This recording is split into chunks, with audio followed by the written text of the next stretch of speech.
Hello everyone, hope it's a dinner. Welcome to Scoring the Players, play along with us. So Newcastle came away with a 1-0 win, and you've seen the match reaction go out, the live reaction go out, last word live going out, and this is the wrap up, which is Scoring the Players. So we're going to go with the goalkeeper as per usual, Nick Pope, who had his best game for me so far this season. I think he did absolutely spot on. His distribution was fine, collecting crosses was fine, but he had to save us really early on, in literally inside 10 seconds with a great save. He had to be alert, which was fantastic. And then a couple of parries, shots after that. Spot on performance by Nick Pope, 9 out of 10. Some people might raise an eyebrow, but what did he do wrong? He absolutely, without a shadow of a doubt, saved us in that first half very early on. So 9 out of 10.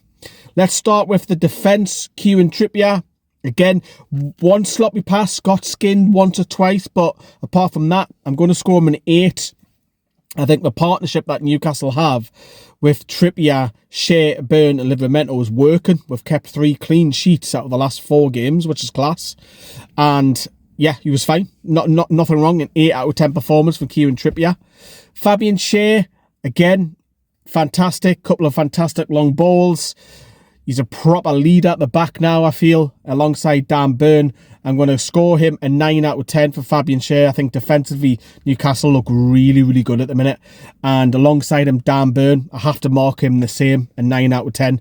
I think all the defence in the early stages of the Premier League, out of the 3 out of 4 games, have all scored high on NFTV, and I have to go along with that. So Dan Burn, name a better England defender, centre-back, than him in the last 12 months. Some people might say Mark Gahey, but there's no one else. Dan Burn has been an absolute leader, and his game has gone up a level because of the threat with Botman and Malik Chow sitting on the bench, because they're the future. Malik Chow and Sven Botman are the future of the team. So 9 out of 10. Tino Livramento, who seems to be now nailed on to be first choice left back. I thought Lewis Hall might have got a few more minutes today, but spot on again going forward. I don't think he's as good as the 2 centre backs, but I'm going to score Livramento. I might be harsh, but I'm going to score him an 8 to match the other full back. I think the 2 centre backs again have been absolutely fantastic. But obviously now what you get, you had a shot in that first half as well, because we don't really see enough of that in the final third. So it was great to see him have a shot, which Johnson saved. So I am going to score him an 8 out of 10, get down that left flank as well. So there's your back 4 and goalkeeper. Let's move to the midfield 3. So we'll start with Joe Linton, who it was scheduled that he would play just over an hour. He was alright. I'm going to score him a 7. He was okay. And I think there's bigger things to come from Joe Linton during the season, but great to see him back. And yeah, you had to get calmed down once by Fabian Shea with one of the corners, which is just Joe Linton all over, isn't it? But I think I'm going to score him a 7. I think he was okay. He was fine. A little bit disappointed with Bruno, I'm not going to lie to you. I was humming and hawing on what do I score him here, because the amount of times where he's trying to do too much when he's got a couple of Wolves bodies around him, give the ball away. And he's only going to be saved because later in the game, he was gradually getting better. I'm going to score him a 6. But in the minute with Bruno Guimarães, his consistency, it's too up and down. You can't have a worldie and have a poor game. You cannot go like that. But I'm going to score him a 6. I think he was the worst of the midfield 3 for me. Sandro Tonali, and I'm going to just give the inverted commas here, lungs. My fucking word, does he graft. I mean, the game kicked off after Wolves had a couple of chances, and he's bursting doing that left wing. But we're seeing it loads of times. It's like he's got 3 lungs. It's just incredible, his work rate and his switching of play and just cleverness to move around that midfield. Look, I don't think it's his best game, but he's just an 8 out of 10 every week, and I have to score him that again.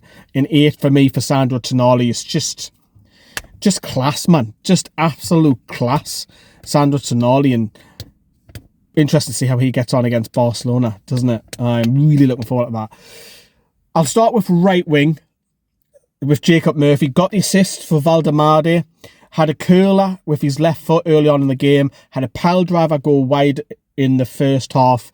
If you rated that just on the first half, Murphy would probably be a 9. but the game isn't played in 45 minutes. Second half, he went a little bit more quiet. I probably scored him a 6 in the second half. So overall, I'm going to score Murphy an 8 out of 10 because he helped with the assist. He was bright in the first half, faded in that second half. So 8 out of 10 for Jacob Murphy. I think there could be a change maybe at Barcelona, that Alanga might come in and replace him just for freshness and pace.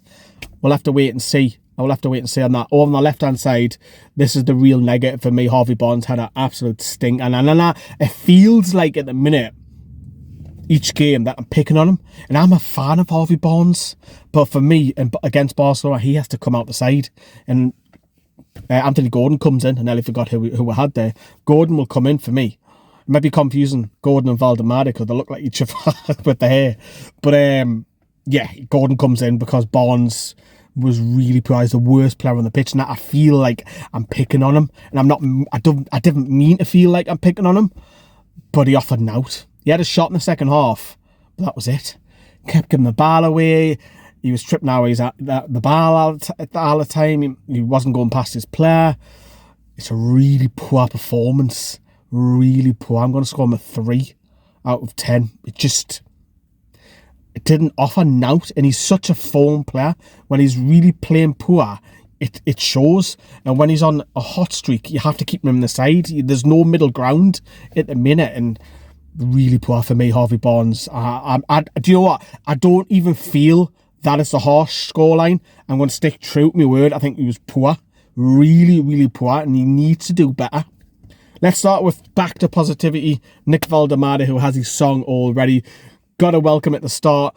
Got a welcome when he was subbed off. Not a welcome, a cheer. And then Joe Litton pushed him in front of the Gallagher when they're all doing their lap of appreciation. Look, I think he'll have better games, but you know what? He was there for the Murphy cross and he headed home. And he's not going to be a 9 or anything like that, but I'm going to score him. Oh, I'm torn between 7 and 8, but because he's the match winner, I'll be generous and give him an 8. I think the goal took it. Look, he's not renowned for, despite his height, for heading ability. It's the little interplays. And you've seen it once or twice, a little couple of sparks, in particular first half, while he was doing that as well. But I'm really excited by Waldemar. I think there's more to come. Even if this is fit, Waldemar starts against Barcelona. I think he's earned that now. And I wanted Waldemar to start regardless of this I was fit or not the day. So I'm delighted that he's off the mark. Got a hero in Waldemar. He's got a song already. Yeah, 8 out of 10 for me. Fantastic. And obviously he was subbed off similar time to when Joe Litton went off. Let's talk about the substitutions. There's not many. There's, 3? So we'll talk about Joe Willock. Needed some minutes. He came on for Joe Litton. Do you know what? I thought he was bright, you know. I thought he was putting his foot in, and despite the second half being an absolute dull affair, I actually thought Willock was pretty decent. Gonna score Willock a 7. I think he knows that he has to perform to get in this side. And I think he knows with Ramsey being injured, he's now the next go-to after the midfield 3 of Tonali and the 2 Brazilians. So for me, Willock has to perform. And I thought he was energetic. He got his foot in. He went past the player once or twice as well. So 7 out of 10 for Willock. I think that was a good substitute appearance. Willisula basically got 2 touches of the ball. He came on for Waldemar at the same time. The first touch was a block for their free kick in the wall. And the second touch, I think he won a header or hit his arse or hit his back or something. But we didn't see Willisula. He didn't have a bad game. We didn't see him enough. So a 5 for Willisula. Just didn't see him. That was it, because Wolves literally had all the ball in the second half. And you can see why Wolves didn't struggle. I think we're lucky that Strand Larson didn't play, but they weren't clinical. But yeah, Asula just wasn't there. Anthony Langa came on for Harvey Barnes for the last 10 minutes. It includes stoppages 16. Not enough in the game. Wasn't in the game. I would love to see him run at the defender with his pace. I get the idea why Eddie Howe done that substitution, because Barnes was awful. And Langa on the left side this time rather than the right. I'll score him a 5. Just, again, didn't see enough of him. Probably wasn't enough time to impact the game. Newcastle were hanging on. And of course, Newcastle made a very late shift. Well, there was 4 substitutions, I forgot. Sven Botman came on just to shore it up at the back. I'm not going to score Sven Botman. It's non-applicable. Only got a few minutes just for Newcastle to go on and win that game. So Botman will get a non-applicable. And then we'll talk about Eddie Howe. So realistically, in that first half, that game could have went anyway. Wolves had a free header. Pope had to make a few saves. They also had a shot that just went wide. And Newcastle went on and scored. And obviously, if they had Strand Larsen, I'd say that might have been different, especially that header. That could have been anyone. Second half, Newcastle, the gears went down a notch. And Wolves had a lot of the ball, didn't really do anything, to be honest with you. They didn't test Nick Pope second half. They didn't even have a shot, as far as I remember. And a free kick hit the wall, but yeah, well, the Wolves were really poor. So I get why Botman was brought on. I get why Joe Linton, that was planned. Waldemar was probably planned. Barnes had a shocker. I'll score Eddie Howe, judging on the performance. We've kept 3 clean sheets now. Another clean sheet, that's a positive. I'm going to score him a 7 out of 10. I think Newcastle can play better. It was more important that we got 3 points today, especially with a lot of draws in the Premier League today, a lot of goalless games. So I'll score him a 7. I think that's fair. I think the performance can be better, but we've got 3 points, which is more importantly. And of course, after this game now, all eyes will focus on Barcelona. So that'll be, cannot fucking wait for that. It's one of those moments that you have to be at St James's Park. So, but you know what? If you disagree on any of the ratings, that's what the comments box is for. If you like this video, I need the feedback from you. I need likes. That tells me what people are enjoying, what they're not, because the analytics tell us that on the YouTube algorithm. But yeah, we won 1-0. Scrappy win. Who cares? We got the points. Wolves should have got more than that, not gonna lie. Wolves probably should have got a point out of that, but they can't score. But there you go. We'll love yous and leave yous. Drop us a massive like on this video, and we'll see you soon for all the women's content tomorrow on both of our channels. See yous. Ta-da.